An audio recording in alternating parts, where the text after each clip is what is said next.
Amém, amém. Tempo bom, hein? Vocês lembram quando esse louvor, a primeira vez que você ouviu? Eis-me aqui.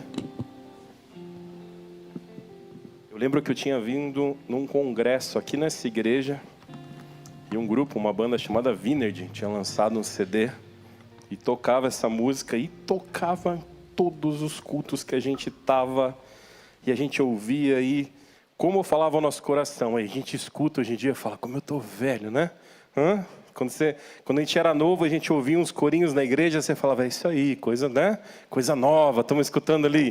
Quando a gente começa a ouvir, se emocionar com as coisas antigas, a gente fala, puxa, eu estou muito tempo, né? Caminhando e Deus falando comigo, e isso é bom demais. Boa noite, muito obrigado por você estar aqui, você que está assistindo a gente em casa também, esse tempo precioso juntos aqui, com certeza. Que eu vou orar e pedir a Deus agora que Ele fale aos nossos corações e que Ele possa falar ao seu também. Amém? Senhor Deus, muito obrigado, Senhor, por esse tempo na Tua presença.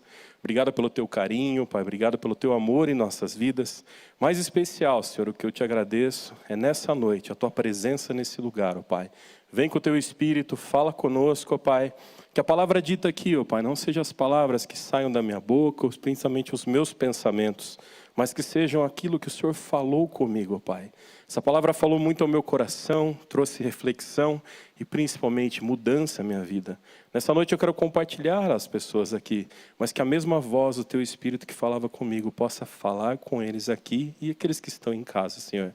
Te peço, se alguém veio para esse lugar com o coração apertado, Senhor, se alguém veio para cá angustiado, preocupado com alguma coisa, que a Tua paz, que excede todo entendimento, venha sobre a vida dessa pessoa agora. Mas se alguém veio para cá cheio da Tua presença e de alegria, que essa alegria transborde ao coração de todos que estamos aqui, Senhor. Esse é o meu desejo em oração, ó Pai, que a Tua presença esteja conosco nesse instante. E é no Teu santo, precioso e poderoso nome, Jesus. Amém, amém e amém. Amém. Vou pedir para você, abre a sua Bíblia comigo, 2 Coríntios. 2 Coríntios 7, 10.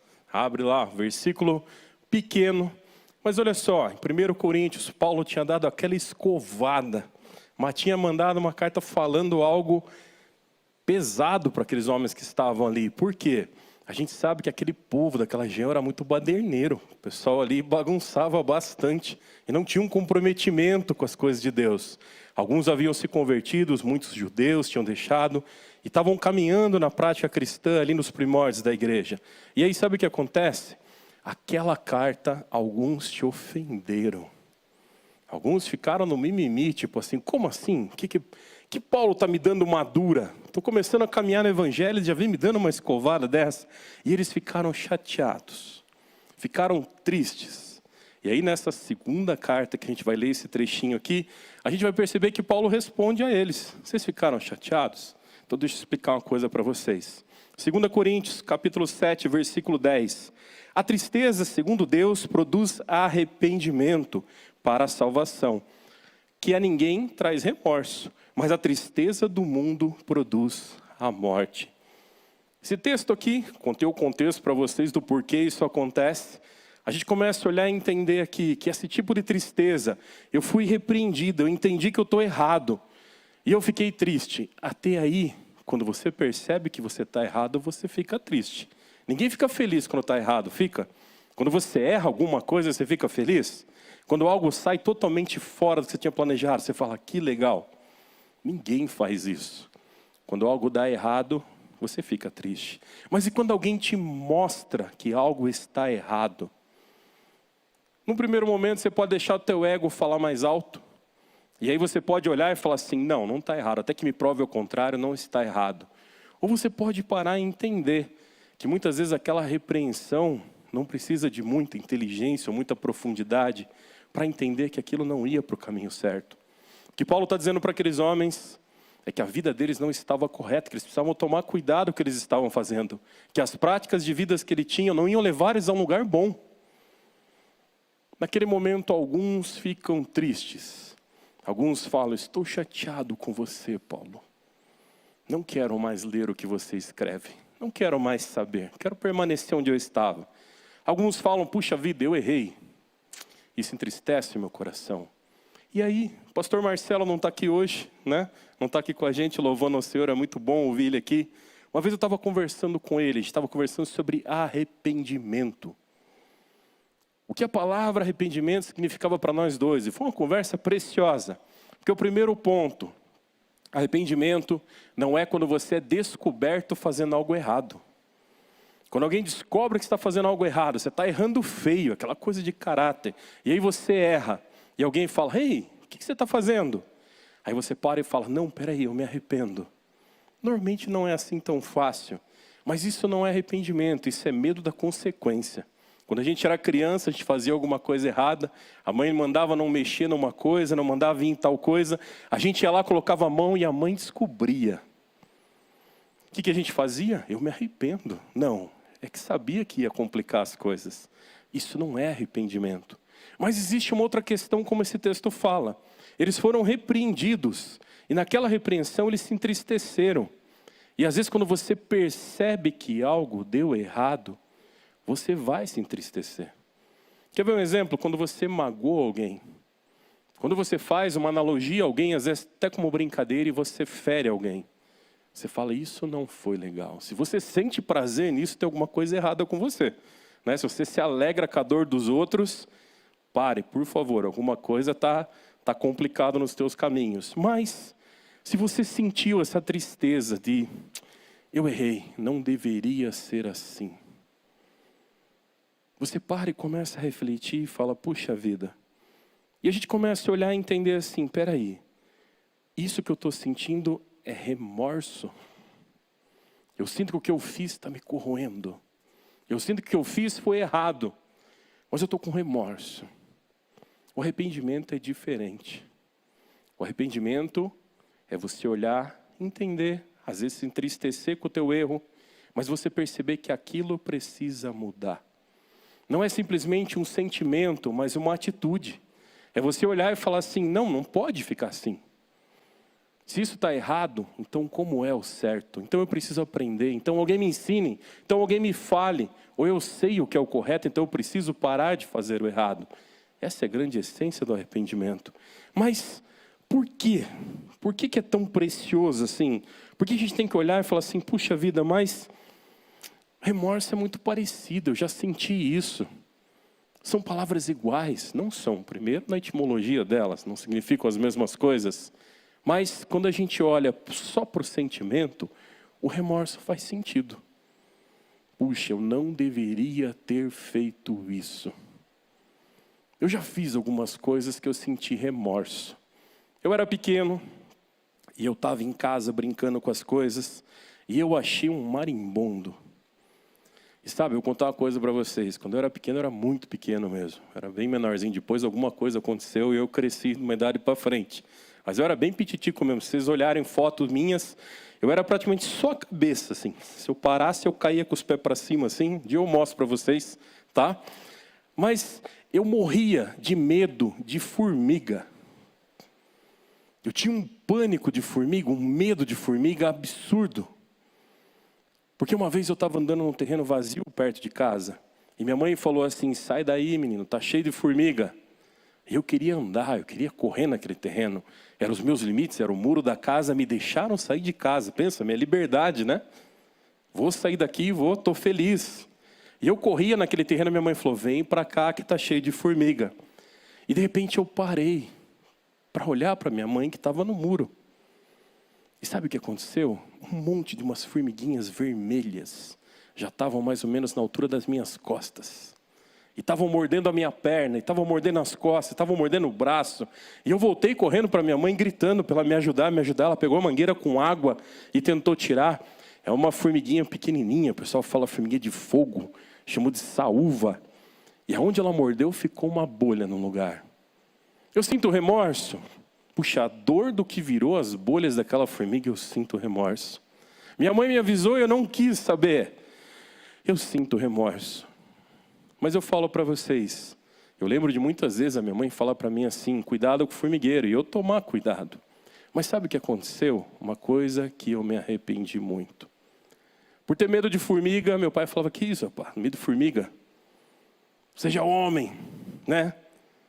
Tem gente que come formiga. Meu pai era assim, o sistema era bruto com ele. E aí eu estava andando no quintal e achei um marimbondo morto. Caído assim, perto do muro. E sabe o que eu fiz? Eu fui com todo cuidado, uma madeirinha, mexi, chequei 200.000 vezes se ele estava vivo ou não. E eu vi que o marimbondo estava morto. Sabe o que eu fiz? Peguei o marimbondo pela asinha, coloquei na palma da minha mão. E fui mostrar para minha mãe que eu não tinha só medo de formiga, mas eu não tinha mais medo de marimbondo. E eu cheguei para minha mãe e falei assim, deixa eu pôr um negócio na sua mão. E minha mãe, toda boazinha, quem conhece ela, um coração tremendo, estendeu a mão e falou, deixa eu ver. Eu falei, olha o tamanho da formiga que eu peguei. E aquele marimbondo eu pus na mão dela. E o marimbondo não estava completamente morto. E o marimbondo ferroou a mão dela. Eu lembro disso. Passa um filme na minha cabeça. E minha mãe tirou, bateu, falou, tá maluco, o que você está fazendo, tal. E eu já esperei que algo muito grave ia acontecer. E eu estava todo empolgado, porque, puxa, o cara que tinha medo de formiga agora está com o marimbondo na mão. A minha mãe não me bateu, minha mãe não me xingou, minha mãe não disse nada, ela só disse assim, estou triste com você. E eu fiquei muito triste. E eu lembro que meu pai chegou à noite do trabalho e veio falar comigo. Eu falei, pai, o marimbondo estava morto. Meu pai não estava, filho. O bicho às vezes dá uma parada ali, você foi mexer, não ferrou a tua mão? Eu falei, não. Mas por que você pôs a mão na tua mão? Eu falei, porque achei que ele estava morto, pai. E eu lembro que meu pai falou assim, você pediu desculpa para tua mãe? Eu falei, não. Até ali eu estava sentindo remorso. Mas eu parei e falei, está errado. Minha mãe me ama, ela gosta de mim. E para eu querer provar algo que eu conseguia fazer, eu coloquei esse marimbondo na mão. Eu morava numa casa na cidade de Paulínia, em São Paulo. Interior de São Paulo. Lembro até que eu sei que minha mãe vai assistir isso aqui. Né? Minha mãe vai falar assim, estou tentando lembrar. Agora ela vai lembrar do lugar. E sabe, olhar e falar assim, está errado.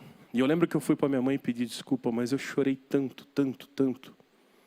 E não era um chorar porque eu queria que ela me perdoasse. É que eu queria que ela entendesse que eu estava errado. Que não era isso que eu queria ter feito. Que não era isso que era para mim fazer. Eu estava triste comigo, mas naquele momento eu estava triste por ela. Porque eu fiz algo que feriu ela sem ela ter feito nada para mim. O arrependimento parte desse princípio. E olha só, a gente vai olhar isso essa noite. E a gente vai entender que 2 Coríntios 7:10, ele vai falar, a tristeza, segundo Deus, produz arrependimento. Essa tristeza de ter errado produz arrependimento para a salvação, que a ninguém traz remorso, mas a tristeza do mundo, ou seja, aquela tristeza das coisas do mundo, essa produz a morte. O remorso faz a gente olhar para o erro e sentir um peso, sentir culpa. O remorso faz você olhar e falar, cara, que droga. E sabe o que você faz? Você fica vivendo o remorso. Você fica vivendo, puxa, eu deveria ter feito diferente. Não era para ter sido assim. Eu precisava mudar a forma de fazer. Tinha que ser diferente disso. Quer ver uma história? Na Bíblia a gente vê a história de Pedro. E Pedro a gente vê o quê? Para qualquer pessoa que se pergunta, quem era Pedro? Pedro é o cara que negou Jesus 3 vezes. E assim vemos na Bíblia essa história. E Pedro sente remorso? Sente. Mas Pedro faz o quê? Ele se aproxima de Jesus. Ele volta a caminhar, se torna um grande líder, um apóstolo. Ou seja, Pedro se arrependeu. Mas na mesma história, junto, mesmo período, tem um outro personagem, Judas. E Judas faz o quê? Judas traiu Jesus, vendeu ele. E o que ele sente? Remorso. E o que ele faz? Ele se mata. O remorso traz a morte. O remorso traz a morte à sua vida. Porque o remorso traz peso, traz culpa. Mas o arrependimento, ele é diferente. O arrependimento faz você olhar e falar assim, eu estou triste porque isso aconteceu.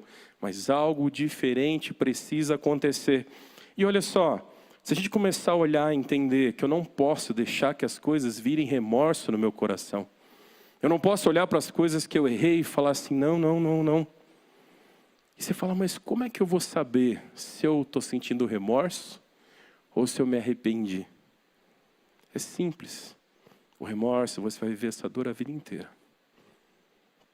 Quando a gente olha para o arrependimento, você vai atrás. Você busca mudança. Pedro falou, eu traí Jesus. Que fim vou dar na minha vida? Não, está errado. Não era isso. Vou pregar o nome dele, vou falar dele. Pedro foi até os últimos fôlegos da sua vida falando do nome de Jesus. Pedro, ao ser crucificado, falou, me crucifica de cabeça para baixo. Eu não sou digno de morrer igual ele morreu. O arrependimento é assim. O arrependimento traz transformação na sua vida. E quando a gente começa a olhar para o arrependimento, a gente começa a ver que muita coisa a gente só sentiu remorso, não é verdade? Muita coisa da nossa vida, quando a gente briga, eu sei que isso não acontece na casa de vocês. Casais, eu sei que vocês não brigam. Filhos, eu sei que vocês obedecem aos pais assim, o máximo que vocês puderem. Vocês tentam tirar as melhores notas, vocês fazem tudo. De vez em quando acontece, alguém prejudica vocês e vocês acabam se desentendendo. Eu sei que a vida real, né, é muito mais tranquila. Claro que não, verdade. Mas olha só, a gente se desentende, a gente se magoa, a gente fala o que não precisa. A gente ofende. Isso parece que brota da gente, parece que vem da nossa natureza. E alguém te ofende, você quer ofender mais. Quando a gente começa a olhar ali o capítulo 12 de Romanos, ali vai falar bem no finalzinho, faça todo o bem para viverem bem com todos. Vença o mal com o bem. E que dificuldade a gente tem, né? Com aquilo que nos fere, a gente quer ferir. O justo parece, se alguém me furou, eu preciso furar. Se alguém me bateu, eu preciso bater. Se alguém me ofendeu, eu preciso ofender. E aí começa a virar o remorso. E você fala, eu não devia ter feito isso. Olha como piorou. Estava em paz, estava quieto, estava calmo. Às vezes, por situações da vida, o erro vem sobre a tua vida. E você olha e fica vivendo isso. E Deus começa a usar pessoas para falar com você.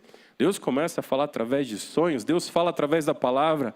E Deus começa a mostrar assim, filho, está errado. E você fala, eu sei, eu estou triste. Não era para ser assim. Você vai continuar vivendo o remorso. Quando você olha e fala, Senhor, eu errei. Transforma a minha vida. Me ensina os teus caminhos. Me conduza ao centro da tua vontade. Fala comigo, então, o que é bom, perfeito e agradável. Me ajuda a mudar aquilo que eu preciso. Porque não adianta. A maioria das vezes a gente muda aquilo que dói. A gente muda o que incomoda. Aquilo que está ferindo a gente fala, Senhor, leva. Senhor, aquilo que é mal sobre a minha casa, tira daqui desse lugar. Senhor, aquilo que me fere, me protege. Coloca os teus anjos aqui do lado, com uma espada de fogo na mão, para me livrar daquilo que é mal. Mas a gente nunca diz, Senhor, que a tua mão de cura toque sobre a minha vida e leve embora isso que não é o que faz mal para mim, mas é o que está fazendo mal para todos à minha volta. Não feres somente a mim, mas feres aqueles que estão à minha volta. O arrependimento começa a partir desse processo. Ou seja, o arrependimento é uma mudança da mente. A palavra dessa mudança da mente chama-se metanoia. Dá uma olhada comigo em Atos 3,19. Ele vai falar assim, arrependam-se, pois, e volte-se a Deus, para que os seus pecados sejam cancelados. Ou seja, precisa ter arrependimento. Se a gente não se arrepende, se você não olha, se não tem transformação, você fala assim, só passa a régua em cima, segue. Errei nessa, acerto na outra. Dessa vez não deu certo, na próxima acerto. Você vai passar a vida inteira ferindo as pessoas. Você vai passar a vida inteira usando pessoas. Você vai passar a vida inteira fazendo mal para pessoas. Mas pior do que isso, você vai passar a vida inteira se enganando. Você vai usar aquilo que é de Deus para querer fazer aquilo que você quer. Isso não vai dar certo. Não vai. Em nenhum lugar da Bíblia, uma mentira contada várias vezes se tornou verdade. Em nenhum lugar isso deu certo. E eu vou falar para você, não é na nossa vida que isso vai dar certo também. Não adianta a gente mentir para si mesmo e falar, não, na próxima eu tento. Na próxima eu tento não é mudança na mente, é querer mudar uma situação. Mudar a mente é você falar assim, está errado. E isso precisa acabar aqui. Aonde eu feri, eu preciso me colocar à disposição para tratar. Aquilo que machucou, porque o que mais acontece hoje? O que mais acontece hoje, alguém erra e põe a culpa em alguém. Se você olhar, tudo tem uma culpa para qualquer coisa. Tudo tem uma culpa para alguma hipótese. Tudo tem uma culpa porque você é assim. Tudo tem uma culpa porque você é do outro jeito. Tudo bem, eu entendo. Existem fatores que influenciam a nossa vida. Mas não existe um fator que vai impedir o arrependimento se você não quebrantar teu coração. Se você não matar o seu ego e falar, está errado. Isso precisa mudar. Quando a gente começa a olhar aqui, não adianta continuar no mesmo caminho, esperar um destino diferente. Se você pegou um caminho, é o caminho, querido. Se você não se arrepender e voltar daquele caminho, vai acabar em algo ruim. Se você está num caminho errado, vai terminar no errado. E isso não tem como mudar. Por quê? Porque Deus não interfere nisso, porque você escolheu esse caminho. Porque você entendeu que dá para viver com o pé nas coisas de Deus e com o pé nas coisas erradas. E você fala assim, mas isso não me fere, isso não me faz mal. Isso fere, isso te faz mal. Você não fala para os outros, você guarda esse remorso para você. Você carrega essa culpa no coração. E eu queria dizer para você, se você está carregando esse tipo de culpa, se arrependa. Se entregue verdadeiramente a Jesus. Não é só um processo. Tem gente que fala, eu fui num apelo, eu levantei a mão. Eu fiz uma oração confessional, eu passei no batismo, eu dou o meu dízimo, eu frequento a igreja. Entenda, é o arrependimento, não é tentar matar o remorso. Não é tentar justificar o remorso. Judas falou, Jesus morreu, eu preciso morrer. Tem o mesmo peso? Jesus morreu pelos nossos pecados. Se fosse qualquer um de nós que tivéssemos colocado na cruz, teria mudado alguma coisa? Não, vários outros homens morreram na cruz antes disso. Não adianta querer justificar o que está errado. E muitas vezes a gente tenta achar explicações, colocar de outra forma. Olha comigo lá, Salmo 51, versículo 17. Os sacrifícios que agradam a Deus são um espírito quebrantado, um coração quebrantado e contrito. Ó Deus, esse não desprezarás. Ou seja, se eu preciso dar um passo ao arrependimento, começa pelo quebrantamento, começa de entender, não é assim que funciona. Começa você a olhar e falar assim, puxa, está errado, eu preciso parar de dar jeitinho nas coisas. Eu preciso tentar parar de ganhar as coisas na lábia. Porque sabe, eu preciso que isso funcione. Como que eu faço? Na hora eu dou um jeito. Eu não me organizo, eu não me preparo. Eu não me alinho, eu não me submeto a nada. Porque é do meu jeito, é o meu ego. E você vai ferir pessoas por onde você passar. E por onde você passar, o rastro de coisas erradas vai ficar. E você vai falar assim, mas aí, sabe? Eu vi a história do ladrão na cruz. E se no momento final eu me arrepender, Jesus olha para ele e fala assim, hoje mesmo estará comigo no paraíso. Quantas pessoas estão vivendo como ladrão na cruz? Quando poderiam viver uma liberdade verdadeira. Poderiam viver uma liberdade direta com Deus. Você precisa chegar até o último ponto da dor? Você precisa chegar até o último ponto da condenação para entender que só ali o arrependimento te dá a redenção? A maioria das vezes a gente vive assim. Conheço pessoas que já falaram para mim assim, puxa, eu vivo a minha vida do jeito que eu quero, eu faço o que eu quero, mas sabe, no instante final, pastor, esteja lá comigo para orar comigo. Esteja lá, a gente faz uma oração junto. E quantas vezes não ligam para a gente lá no hospital e fulano está no último momento. E ele para e fala assim, puxa, o médico já disse, não tem mais o que fazer. A família já olhou e falou assim, não vai dar para escapar. Não, vem cá, eu quero fazer uma oração, entregar a minha vida a Jesus. Porque eu sei que daqui a algumas horas, puxa vida, isso não é arrependimento, é remorso. Isso não é uma oração confessional, isso é remorso. Aquele homem, quando ele está na cruz junto com Jesus, o outro ladrão zomba. Tu não és o Deus? Tira a gente daqui, livra a gente daqui. O outro do outro lado fala assim, cara, esse aqui é o Filho de Deus, esse homem não fez nada para estar aqui. A gente está errado. Até ali é o remorso. Mas eu não tenho o que fazer. E ele olha para Jesus e fala, lembre-se de mim. Aí é o arrependimento. Jesus olha para ele e fala, hoje estará comigo. Precisa haver arrependimento. E eu vou dizer, será que vai dar tempo? Será que você vai enrolar a vida inteira? e vai falar assim, não, tem um sinal, tem um momento, tem um cheiro, tem um anjo que passa perto. Alguma coisa acontece. Já ouvi falar que Deus deixa a gente se despedir das pessoas que ama. A Bíblia diz muito claro que o corpo voltará ao pó, o espírito voltará a Deus. Ou seja, você vai voltar diante de Deus. Vai voltar para prestar conta, né? Diante de Deus. A grande questão é, a gente não sabe. A nossa vida é como um sopro. Sabe o que é um sopro? Eu não vou pedir para você olhar quem está do lado e assoprar, porque eu não sei como é que, né? Você está ali do lado, você está com uma balinha, como é que está? Mas eu vou olhar assim para você, olha para frente, faz assim, ó. Um sopro. A nossa vida é assim. Pode desaparecer do nada. Então eu vou ter arrependimento porque eu tenho medo que minha vida pode acabar. Não. Não é isso que eu estou dizendo para você. Eu só estou dizendo para você não confiar nisso, para você não se basear nisso. É que o arrependimento, Romanos 2,4, vai dizer assim, ou será que você despreza as riquezas da sua bondade, a tolerância, a paciência, não reconhecendo que a bondade de Deus o leva ao arrependimento? Aqui é o ponto-chave. O que nos leva ao arrependimento é o reconhecimento que estamos errados, que aquilo não é um caminho bom, que aquilo não funciona, que aquilo não vai dar certo, porque se a gente continuar insistindo, vai dar errado. O que eu mais vejo hoje em dia, o que a gente mais, talvez atenda na nossa sala, é as pessoas que chegam para a gente e falam assim, Deus quer que eu tenha um ministério, pastor. A gente fala, glória a Deus, alguém para batalhar junto.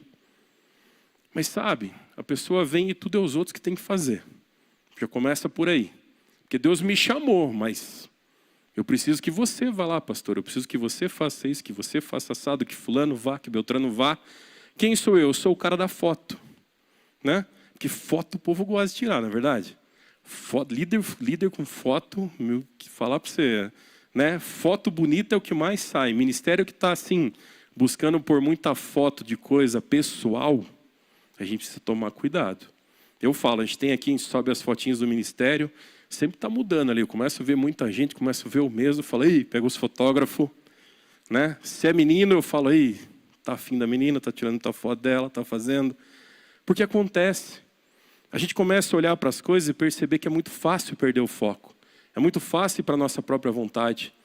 É muito fácil virar bagunça. É muito fácil usar o nome de Deus para falar que algo é de Deus e não é. É algo só para suprir a sua vontade. Não adianta. Se na frente dos outros você fala, mas se fora dali você é uma pessoa terrível. Não adianta se você caminha dentro da vontade de Deus na frente dos outros, mas quando você sai de lado você é outra pessoa. Não adianta.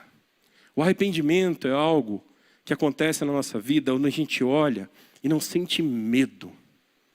A gente sente que a bondade de Deus é tão grande que a gente não pode permanecer assim. É diferente. Você já foi movido pela bondade?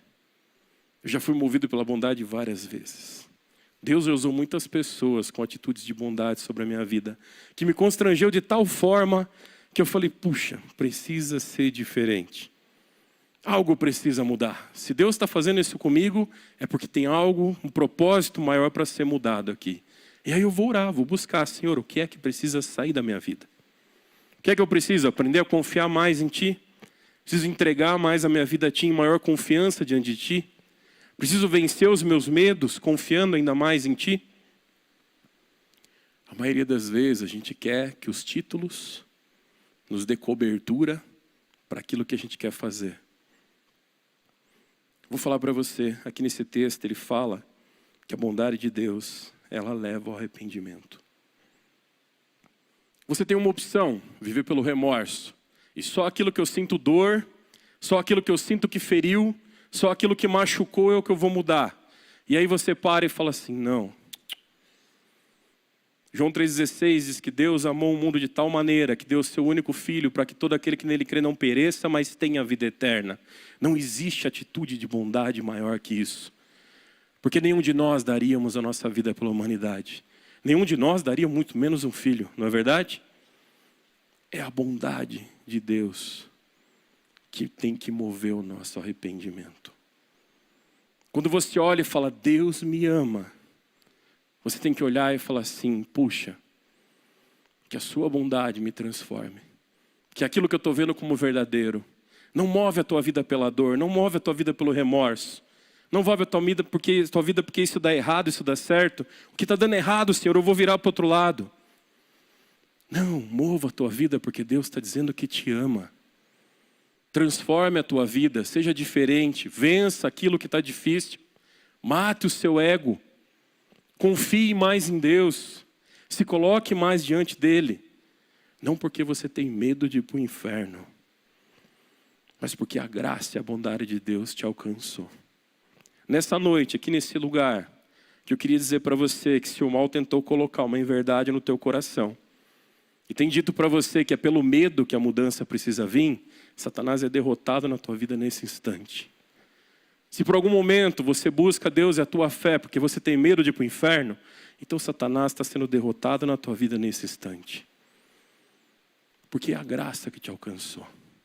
É a bondade de Deus que tem que te mover. É você olhar e saber lidar com aquilo que é bom. Sabe, a gente às vezes olha só porque é ruim para que aquilo nos molde. Eu falo para você, as coisas boas nos movem também. A gente precisa aprender a lidar com o que é bom. O arrependimento pelo remorso, ele te mata. O arrependimento pela bondade de Deus. E sabe, você já foi repreendido em amor? Alguém já chamou a tua atenção em amor? Já, minha mulher chama a minha atenção em amor. Ela não bota esse tênis que essa calça fica feio. Tá? Pode essa camiseta tá errado, pentei o cabelo, tá em amor, não é? Lógico, eu não estou comparando o amor dela com o amor de Deus. O amor dela é gigantesco, mas o amor de Deus é por nós dois, nos alcança de uma forma tremenda. Ser repreendido em amor é tremendo, também nos transforma. E muitas vezes você vai olhar a palavra de Deus e eu falo para você, se você não faz isso um hábito na tua vida, comece a fazer um hábito. Comece a abrir a palavra e ler. Mas aquilo que está escrito ali é muito duro, fala muito difícil comigo. É uma repreensão em amor. Aqui não é um julgamento. Aqui não é a justiça. Aqui é a verdade. E a palavra diz, conhecereis a verdade vos libertará. Eu queria nessa noite fazer um convite para você. Eu queria te convidar. Você que caminhou muito tempo e falou assim, puxa, o remorso me corrói. O remorso de tantas coisas me mói por dentro. O remorso me fere. O remorso faz eu olhar para as coisas e muitas vezes até buscar a Deus por isso. Eu queria fazer um convite para você. Uma decisão pessoal tua. Que você se colocasse diante de Deus agora em oração. E você falasse, Senhor, a tua graça me basta. A partir de hoje, é a tua bondade que me move. Não são as coisas boas que você me dá, mas é por aquilo que você já fez. Não são as coisas que estão por vir, mas é aquilo por quem você é na minha vida. Quando você começar a ler a Bíblia dessa forma, quando você começar a orar dessa forma, quando você se colocar diante de Deus dessa forma, o arrependimento das coisas erradas vão bater no teu coração. Mas não vai ser remorso, não vai causar dor, vai trazer transformação. Então eu faço esse convite. Se você sente no seu coração, eu não quero mais viver pelo remorso. Eu quero me arrepender de verdade. Eu quero tirar coisas da minha vida que não pertencem ao Senhor. Então eu digo para você, contigo, fique em pé no teu lugar. Do lugar onde você está, se você está na sua casa ouvindo essa palavra, coloca a mão no teu coração e ora junto comigo. Senhor Deus, nessa noite, Satanás é derrotado sobre a minha vida, Senhor. Leva embora todo o remorso, Senhor, e traz transformação. Aonde eu preciso pedir perdão, que eu peça perdão. Aonde eu precisar perdoar, que assim eu perdoe. Aquilo que eu preciso consertar, que eu vá lá e conserte, Senhor. Que aquilo que está errado na minha vida, eu possa fazer o que é certo. Que possamos entender, Senhor, diante de Ti, que a Tua bondade, Senhor, ela supera tudo aquilo, Senhor. Que a Tua graça, Pai, se derrama sobre as nossas vidas todas as manhãs. Mas não é para que continuemos errando, Senhor. A Tua graça se derrama para que possamos buscar aquilo que é certo. Para que possamos, pelo Teu amor, nos arrepender. Para que possamos olhar para a Tua bondade e falar, Senhor, eu pertenço a Ti. Aquilo que eu busco, aquilo que eu quero, que seja feita a Tua vontade. É assim que oramos, Senhor, e colocamos diante de Ti as nossas vidas. No nome de Jesus, Pai. Amém, amém e amém.